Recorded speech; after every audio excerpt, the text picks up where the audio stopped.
Today I'm at the Gilbert Riparian Preserve, and the time I had to sketch today is around noon, which is not a great time to be drawing because the lighting is just directly overhead and not very interesting, and the colors aren't very interesting usually. So I'm going to make the best of it. I'm probably going to focus on kind of emphasizing whatever interesting textures and shadows there are to make this more fun. I really like this little patch out there with the water walking birds, so I decided to incorporate them into the drawing.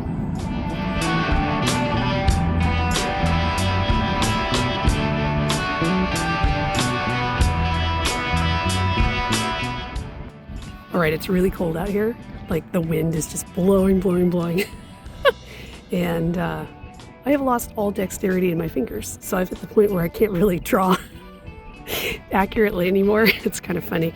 I was really hoping to do the watercolor while I was sitting out here, but it's just too cold. Hey, there's some ducks. So, this is what I've got. It is cool. And now I see those little plants over there.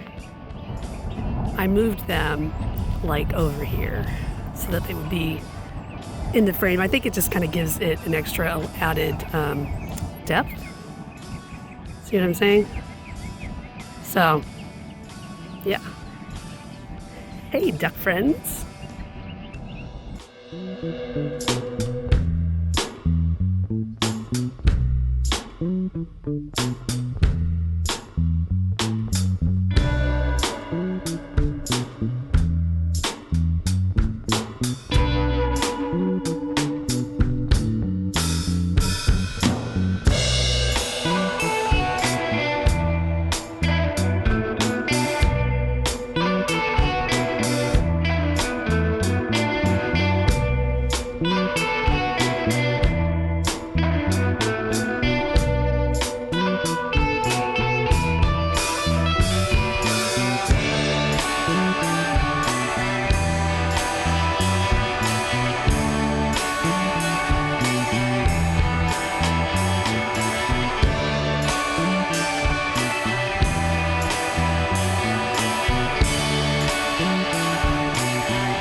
Alright, I'm finished with this one now. When I turned off the camera, I went in and fixed this little branch here, so you might notice that's slightly different. I did this one on my Strathmore Mixed Media Visual Journal. So that paper is 100% cotton, but it's not very thick. It's like a hot press paper, and it's like, I think it's 90 pound.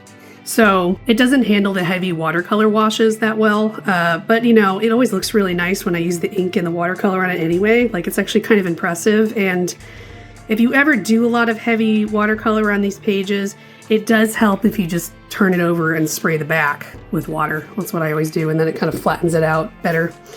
So not perfectly flat, but not curling up anymore either. Yeah, that was a fun one. I feel like I'm kind of getting a better hang of how to use the Pitt pens and the watercolors together and when to use what. And I had a lot of fun doing this whole water thing. It's another like line drawing. It's like you do like a line drawing with this tree and then you do another line drawing going the other direction with the water. It was fun. And the birds, I feel like they were hard to accomplish with that fine point pen. Like, I almost needed a more fine point pen. Yeah, you know, but they're still fun. And I really like how these trees in the background turned out. I think they have like a good texture and they kind of reflect pretty well what was actually there. So tomorrow, I think I'm going to be doing some urban sketching because I have to go to downtown Phoenix for something. So I might find something interesting to sketch tomorrow. We should see. Today, I'm at the top of a parking garage in Phoenix, and I've got about 10 minutes before I have to go inside this building, so I'm going to get started on this sketch, and then I'll probably finish it when I come back, I think is what I'm going to do. So this is about how far I was able to get in like 10 minutes earlier, and I don't have any more time, so I'm going to have to do this one at home. I'm back home, it's after dinner, and now I have time to get back to this. And I'm going to kind of talk about the technique I'm using here. So this is kind of like a urban sketching technique where you try to draw like chunks of the drawing all in one connected line. So I kind of think of it like drawing in cursive. So you'll see me doing that, and I'm kind of focused on not exact perfect details, but just trying to kind of get the basic essence of what's going on here. And I'm not afraid to make this like a little bit more stylized than I've made other things before. So my plan is to go through and kind of get as much of this scene in as I can and do some basic shading with the different, these are all sanguine pens, by the way. So do some different shading with those. The one I'm drawing with is the fine tip one. And then there's also one that's a super fine and one that's a medium tip and one that's considered is a brush tip, like my other pens. So I'll go through and add in some basic shading, and then I'm trying to decide, I may add in some kind of lighter tones with this sanguine oil color pencil, or I may use my little watercolor set that goes with my monochrome ones, and for that one I have this color right here to go with the sanguine, and that is, I can check on the back of my little papers here, that would be transparent red oxide from Daniel Smith. So I might use that. I might add in like a little pop of like maybe that manganese blue hue that I have. So I thought that color actually looks pretty cool with the sanguine, so yeah, that's the plan. I'm also curious to see if I do use this, because it's like an oil-based pencil. I'm wondering if I like use watercolor over this, if it'll have kind of a resist effect, which could be kind of interesting. I have a white one too I could even use, so that might be something I play with.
While I was off camera, I did attempt to use the white oil pencil to create the lines in the road, but you can see here that the watercolor just covered them right up, so it doesn't really have a resist effect the way like an oil pastel might.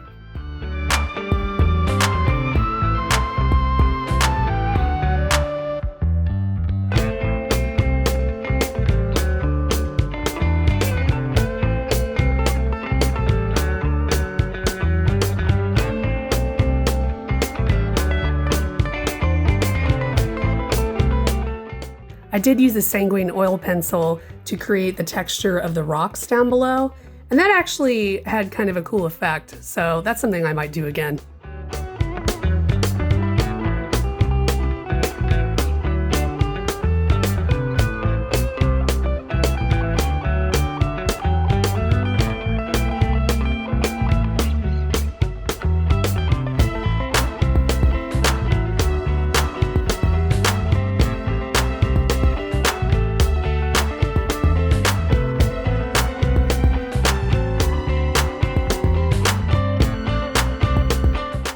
Okay, this one is done.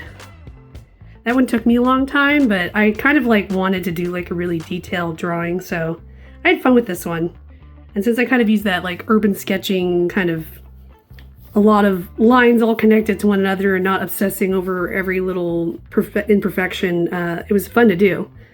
I think this kind of really captures the essence of this kind of downtown area of Phoenix. This is really like not technically in downtown as much as it's like looking at downtown from the parking garage, but a lot of these buildings are really old. Everything down there has this feeling of like brownness. So I feel like the sanguine and the transparent red oxide, they really kind of capture what it looks and feels like down there, especially when you have this like overhead sun that just kind of like beats into your soul. I mean, even today, it was only like 73, but because I was standing on top of the parking garage, that sun was still just brutal. I was like sweating, my skin felt like it was burning. It was ridiculous. It was amazing, honestly. This manganese blue hue really kind of like goes in a cool way with these colors, and I like it. And I just added like a very transparent layer of it up in the sky up there that isn't like is barely perceptible at all. I don't know, and this was also fun too because of the perspective was interesting, and just trying to kind of get everything in there and show the essence of everything just enough that you got what you were looking at, but I didn't have to draw like every single detail. So yeah, this was a fun one to do. Urban sketching is so much fun. I wish I'd been able to draw more of that when I was actually there, but I just didn't have time because of rush hour traffic. So tomorrow, I think I'm going to finish the watercolor sketches around my neighborhood, and that'll be a nice kind of like break from doing something so detailed. So today I've got Lucky and Sakura with me. We're headed out for a walk. But before we go on that walk, I'm going to paint this cool tree at the end of my street. Just the tree, not anything else, not like the house or anything. But I think that'll be like the one in the middle of my circle. So here we go. So right now I am waiting for this paint to dry. So I'll tell you about what my setup is here. So I've got my Artist Loft colors, and then I've got my little water and my little blotting paper towel, and I'm using half my travel paintbrush, because the travel paintbrushes have these handles on them that are metal and they're kind of heavy, and sometimes it throws off the weight, and it's hard when I'm trying to do like stuff like this where I'm just kind of crammed into a little space. So I decided to use half today. Okay, so these are all the things I was able to paint while I was actually sitting outside. This is what I was painting at the end of my street, and then this is what I was painting from my front yard. This was at sunset, and the light was fading really fast. I had just enough time to paint that, and I took some pictures. So, because I went on a walk with Lucky and I came back and that was what was there. So, but it was really funny because like at a certain point, the light was fading, but also, see this glob here? That used to be in there. So I dipped my paintbrush in and managed to pull that out and drop it in the rocks, and I thought it was lost forever. And so I had to stop because I literally ran out of the color I was needing. I did find it, though. That was literally a needle in a haystack, finding a glob of paint in the rocks in the dark, because I have like gravel. So I'm gonna go eat dinner and then I'll come back and finish these. This is a really good illustration of what I talk about when I say that cheap paint needs more layers. So this is Artist Loft paint, it is cheap paint. And you can see that I've kind of done like the most pigmentation I can in one layer on both of these, and they're just, you know, they're feeble, they're anemic, there's just not a lot happening there. And so I'm gonna have to go in with several more layers just to make it look like something. So you can kind of see after a while why it makes sense to, like, when you're trying to do like a really nice painting, why you want the professional paints, because I could have probably done both of these in like 1 or 2 layers, and this is gonna take 3 or 4 layers on both now just to be something.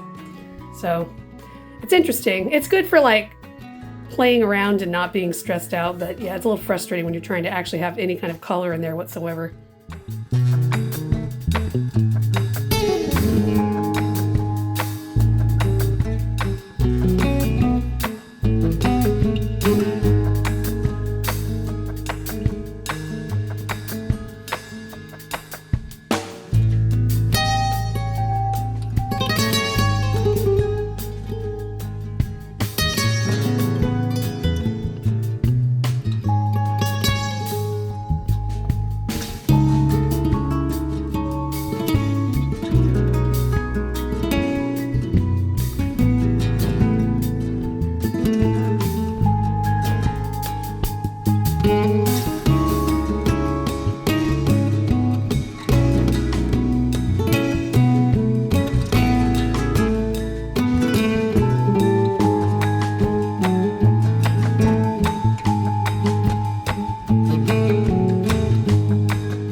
Okay, I'm finished with that.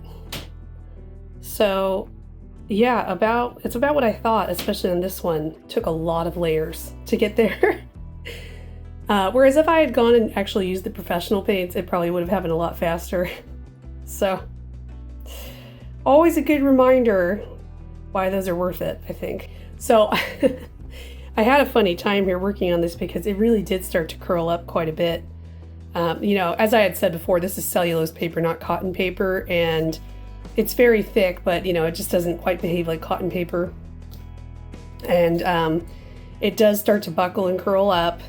And I mean, it was like curling up like a lot, like it was all just coming up. So I sprayed the back of it with water twice and kind of bent it back to get it to at least lay in sort of flatly. So that was interesting. Now I'll zoom in here. And then you can see this one.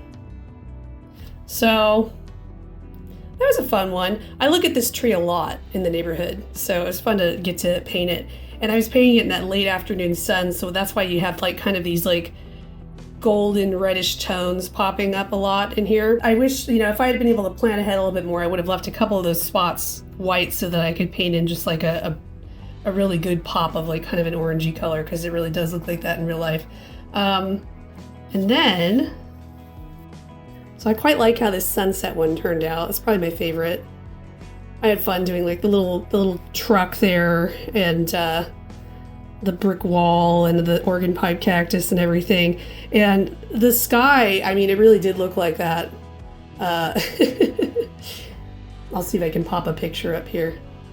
Yeah, it was a really pretty sunset today. So, and I think that these dye-based colors really like capture that vividness really well. So I'm happy with this. It was a lot of fun doing all of it, and it's kind of funny if you look at all of it. You can see the evolution of how I'm getting a little bit better at this like watercolor sketching thing on each one. So we have this one, and then we did this one, and then we did the palm tree, and then we did this one, and then we did this one. So, you know, if you just keep working at things, you can make progress. And I'm always reminded of that every time I try to do something new that's really hard, that I'm just, you know, you're going to be bad at it for a bit. It's certainly not the first time I've tried sketching with watercolor, but it's like the first time where I feel like I finally gotten to a point where I get what I'm doing. It's like working with markers that are a little bit more unruly. That's what I would kind of think of. Okay, so today I am going to paint these pretty trees because they're just cool. And I'm going to use line and wash using my Daniel Smith colors, and I've got my new Hooker's Green. I'm very excited about it, so I'm gonna use that too. And yeah, I'm gonna get going. Okay, this is what I've got so far. As you can see, this is a complex thing to draw, and it's really hard for me to tell the difference between like the leaves and the branches when I haven't added color yet. So I am gonna have to go though, because we have to go get dinner, so I'm gonna have to do the rest at home. I was hoping to do some painting here, but didn't have time because this tree is just really complicated. It's taking a long time.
Okay, so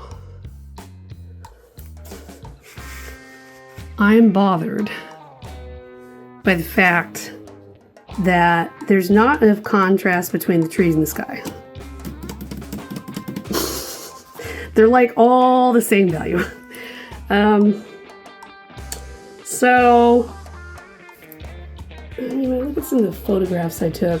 Some of these, like this area over here, these are kind of darker. I think what I'm going to do is I'm going to take pen and go in and just put some edges in some places that don't have it. I don't really want to make a lot of this darker as much as I just want it to be more defined. So I think that's what's going to happen, and then I'm going to be done. Because I'm tired and I'm not that like attached to this one. You know, it's okay. So it's okay. It's not like my favorite thing I've ever drawn. I'm just kind of ready to go to bed. So yeah.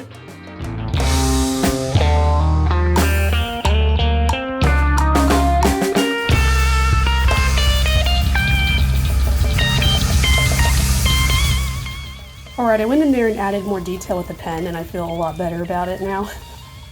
So, it just needed more definition.